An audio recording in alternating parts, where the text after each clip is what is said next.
ലോക്സഭാ തിരഞ്ഞെടുപ്പിന് പിന്നാലെ യു.പിയിൽ വീണ്ടും തിരഞ്ഞെടുപ്പിന് കളമൊരുങ്ങുന്നു. ലോക്സഭയിലേക്ക് മത്സരിച്ച് ജയിച്ച എം.എൽ.എമാർ നിയമസഭാംഗത്വം രാജിവെച്ചതോടെ 10 നിയമസഭാ സീറ്റുകളിലേക്കാണ് ഉത്തർപ്രദേശിൽ ഉപതെരഞ്ഞെടുപ്പ് നടക്കാൻ പോകുന്നത്. ലോക്സഭാ തിരഞ്ഞെടുപ്പിലേറ്റ കനത്ത തിരിച്ചടിക്ക് പകരം വീട്ടാൻ ബി.ജെ.പി കളത്തിലിറങ്ങുമ്പോൾ വിജയം ആവർത്തിക്കാനായി ഇന്ത്യ സഖ്യവും രംഗത്തിറങ്ങും. നിയമസഭാ ഉപതെരഞ്ഞെടുപ്പിലും സഖ്യം തുടരാനാണ് എസ്.പി കോൺഗ്രസ് പാർട്ടികളുടെ തീരുമാനം. മറുവശത്ത് യോഗി ആദിത്യനാഥിനെ മുന്നിൽ നിർത്തിയാണ് ബി.ജെ.പി മത്സരത്തിന് ഇറങ്ങുന്നത്. ലോക്സഭാ തിരഞ്ഞെടുപ്പിലേറ്റതുപോലുള്ള ഒരു തിരിച്ചടി നിയമസഭാ ഉപതെരഞ്ഞെടുപ്പിലും ഏൽക്കേണ്ടി വന്നാൽ ഭാവി പ്രധാനമന്ത്രിയായി പോലും ഉയർത്തിക്കാട്ടുന്ന യോഗിയുടെ നിലനിൽപ്പിന് തന്നെ അത് തടസ്സമാകും. ഇത് യോഗിക്ക് നന്നായി അറിയാം. അതുകൊണ്ട് എന്ത് വില കൊടുത്തും വിജയിക്കുകയാകും യോഗിയുടെ ലക്ഷ്യം. ഉപതെരഞ്ഞെടുപ്പുകളിൽ എസ്.പി മുന്നേറ്റമുണ്ടാക്കിയാൽ യു.പി ബി.ജെ.പിയിൽ പൊട്ടിത്തെറി ഉണ്ടാകുമെന്നത് ഉറപ്പാണ്. നിലവിൽ മുഖ്യമന്ത്രി യോഗി ആദിത്യനാഥിന്റെ പ്രവർത്തനങ്ങളോട് ബി.ജെ.പിയുടെ പ്രമുഖ നേതാക്കൾക്ക് കടുത്ത വിയോജിപ്പുണ്ട്. ഉപതെരഞ്ഞെടുപ്പുകളിലും തോൽവി ഏറ്റുവാങ്ങിയാൽ മുഖ്യമന്ത്രിയെ മാറ്റുന്നതടക്കമുള്ള നീക്കത്തിലേക്ക് ബി.ജെ.പി കടന്നേക്കുമെന്നും സൂചനയുണ്ട്. 9 എം.എൽ.എമാരാണ് ലോക്സഭയിലേക്ക് മത്സരിച്ച് ജയിച്ചത്. ഇവരുടെ മണ്ഡലങ്ങൾക്ക് പുറമെ നേരത്തെ ഒഴിഞ്ഞുകിടക്കുന്ന ഷിഷാമു മണ്ഡലത്തിലും ഉപതെരഞ്ഞെടുപ്പ് നടക്കും. ഇവിടത്തെ SP MLA Irfan Solanki criminal കേസിൽ ശിക്ഷിക്കപ്പെട്ടതോടെ അയോഗ്യനായിരുന്നു. തുടർന്നാണ് ഷിഷാമുവിൽ ഉപതെരഞ്ഞെടുപ്പ് നടക്കാൻ പോകുന്നത്.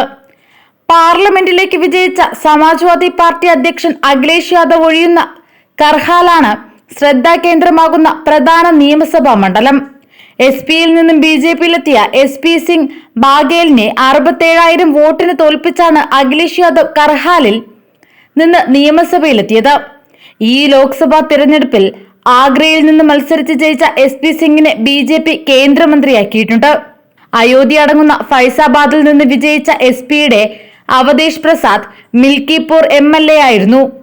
അദ്ദേഹം സ്ഥാനമൊഴിയുന്നതോടെ ഇവിടെയും ഉപതെരഞ്ഞെടുപ്പിന് വേദിയൊരുങ്ങും.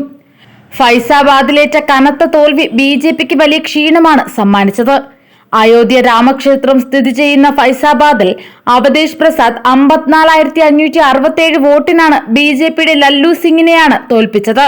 ഈ തോൽവി RSSനെ ചൊടിപ്പിച്ചിരുന്നു. രാമക്ഷേത്രം സ്ഥിതി ചെയ്യുന്ന മണ്ഡലത്തിൽ ബി.ജെ.പി സ്ഥാനാർത്ഥി തോറ്റതിനെതിരെ RSS നേതാക്കൾ വിമർശനവുമായി രംഗത്തെത്തിയിരുന്നു. അതുകൊണ്ട് തന്നെ അവധേഷിന്റെ മിൽക്കിപൂർ മണ്ഡലം പിടിച്ചെടുക്കുക ബി.ജെ.പിയുടെ മുഖ്യ അജണ്ടയാകും. 13,338 വോട്ടിനാണ് കഴിഞ്ഞ നിയമസഭാ തെരഞ്ഞെടുപ്പിൽ അവധേഷ് വിജയിച്ചത്. അതുകൊണ്ട് തന്നെ ഇത്തവണ ആഞ്ഞു പിടിച്ചാൽ ചിലപ്പോൾ മണ്ഡലം പിടിക്കാൻ പറ്റുമെന്നാണ് ബി.ജെ.പി കരുതുന്നത്. മറുവശത്ത് ലോക്സഭാ തെരഞ്ഞെടുപ്പിലെ പ്രകടനം ആവർത്തിക്കാൻ പറ്റുമെന്ന പ്രതീക്ഷയിലാണ് എസ്.പിയും കോൺഗ്രസും. 2022 സഖ്യമില്ലാതെ മത്സരിച്ചപ്പോൾ എസ്.പിക്ക് 1,03,905 വോട്ടും കോൺഗ്രസിന് 3,166 വോട്ടുമാണ് ലഭിച്ചത്. ബി.ജെ.പി സ്ഥാനാർത്ഥിക്ക് 90,567 വോട്ടും ലഭിച്ചു. ഇത്തവണ സഖ്യമായി മത്സരിച്ചാൽ ഇവിടെ കൂടുതൽ വോട്ട് നേടാനാകുമെന്ന് കോൺഗ്രസും എസ്.പിയും കണക്ക് കൂട്ടുന്നുണ്ട്. അംബേദ്കർ നഗറിൽ നിന്ന് ലോക്സഭയിലേക്ക് മത്സരിച്ച് വിജയിച്ച എസ്.പിയുടെ ലാൽജി വർമ്മ പ്രതിനിധാനം ചെയ്യുന്ന കെട്ടരിയാണ് മറ്റൊരു പ്രധാന മത്സരം നടക്കാൻ പോകുന്ന മണ്ഡലം. NDA സഖ്യകക്ഷി നിഷാദ് പാർട്ടി ഈ സീറ്റിന് അവകാശവാദം ഉന്നയിച്ചിട്ടുണ്ട്. ലോക്സഭാ തെരഞ്ഞെടുപ്പിൽ എസ്.പിക്ക് 37 സീറ്റും ബി.ജെ.പിക്ക് 33 സീറ്റുമാണ് ലഭിച്ചത്. കോൺഗ്രസിന് 6 സീറ്റും ലഭിച്ചു. രാമക്ഷേത്ര പ്രതിഷ്ഠ അടക്കമുള്ള വിഷയങ്ങൾ ഉണ്ടായിട്ടും ബി.ജെ.പിക്ക് കനത്ത തിരിച്ചടി നേരിടുകയും എസ്.പി ഉയർത്തെഴുന്നേൽക്കുകയും ചെയ്തു. കോൺഗ്രസിന്റെ തിരിച്ചുവരവിനും തിരഞ്ഞെടുപ്പ് സാക്ഷ്യം വഹിച്ചു. 6 സീറ്റിൽ ജയിച്ചതിന്റെ ആത്മവിശ്വാസത്തിൽ നിയമസഭാ ഉപതെരഞ്ഞെടുപ്പിൽ കോൺഗ്രസ് സീറ്റുകൾ ആവശ്യപ്പെട്ടേക്കുമെന്നാണ് സൂചന. എന്നാൽ എസ്.പിയെ പിണക്കാതെയുള്ള വിലപേശലാകും കോൺഗ്രസ് നടത്തുക. ലോക്സഭാ തെരഞ്ഞെടുപ്പിലെ മികച്ച പ്രകടനത്തിന്റെ ഗ്രാഫ് നിലനിർത്തുക എന്നത് എസ്.പിക്കും അനിവാര്യമാണ്. അതിനാൽ കോൺഗ്രസിന്റെ അവകാശവാദങ്ങളെ അപ്പാടെ സമ്മതിച്ചു കൊടുക്കാൻ എസ്.പിയും തയ്യാറാകില്ല. ലോക്സഭാ തെരഞ്ഞെടുപ്പിലെ പ്രാദേശിക നേതൃത്വത്തിന്റെ പിടിവാശിക്കും അവകാശവാദത്തിനും കോൺഗ്രസ് ദേശീയ നേതൃത്വം ഇടപെട്ട് തടയിട്ടിട്ടുണ്ടെങ്കിലും കൂടുതൽ കരുത്തനായ അഖിലേഷ് യാദവ് വിട്ടുവീഴ്ചയ്ക്ക് തയ്യാറായേക്കില്ലെന്നും സൂചനയുണ്ട്.